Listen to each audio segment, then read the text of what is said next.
say if we want to produce red manok Pinoy, dapat yung breed na ilalagay sa isang yard would be red.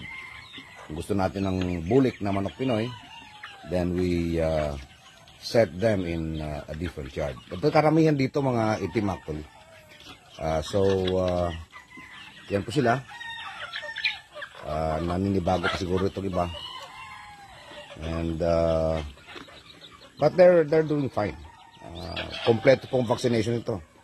B1B1, Fowlpox, Mycoplasma, NCD, Lasota, and even Coryza. We actually vaccinated these fowls with Coryza sapagkat meron po kaming presence ng Coryza dito sa farm. But these are healthy chicks actually. Wala po itong, hindi po ito tamaan ng sakit. Kaya magandang